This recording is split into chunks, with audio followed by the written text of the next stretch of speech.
अंजलीबाई या की लवकर. कुठं राहिलात? कुठं राहिला अंजलीबाई? या की लवकर.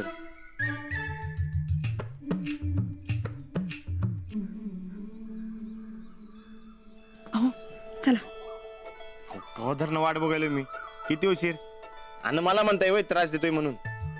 आधीच एक तर मला खोटं बोलायची सवय नाही. त्यात तुम्ही म्हणजे इतके सारखे फोनवर फोन करताय, मी तरी काय करणार. चला तर लवकर. मज्जा आली ना व.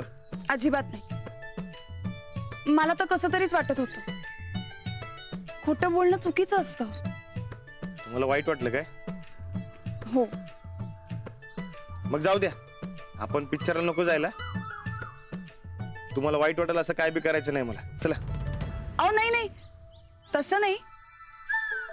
कधीतरी खोटं बोलणं चांगलं असतं. तेवढीच जरा मजा. मग आता म्हणलात ते मी जरा तुमची गंमत करत होते. तुम्हाला बी येते की खोटं बोलायला? गंमत करतानाच खोटं बोलता येतं. खरं खोटं बोलायला लागलं ना की जीव जातो माझा. मग तुमच्यापेक्षा जास्त हुशार मी झालोय का नाही?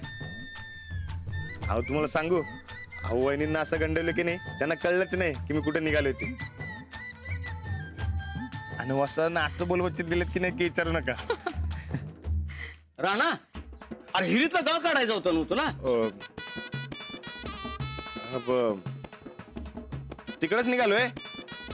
ते अंजलीबाईंना न्यायला आलतो. नमस्कार. बाई म्हणजे पाटक बाई? अरे मुरदाडा, तुला काय लाज शरम? अरे बाईसनी मजूर केलेस होय आता? कोण कोण म्हणलं? अरे कोण म्हणजे? मला चावडीकडे सोड म्हटल्यावर गाळ काढायला मजूर बाई घ्यायला चालू म्हणलास ना? विसरलास? अहो तसं काय नाही. ते काय आता अंजलीबाईंची इच्छा होती ना व.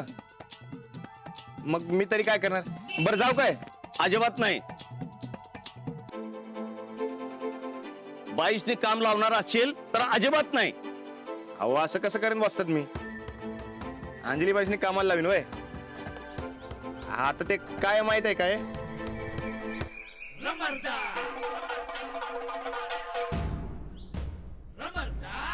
हा ते गाळ कसा काढायचा ते अंजलीबाईंनी उद्या शाळेत शिकवायचंय ना व. म्हणून ते येत. हो सांगा की. अहो उद्या मी हे शाळेत शिकवणार आहे.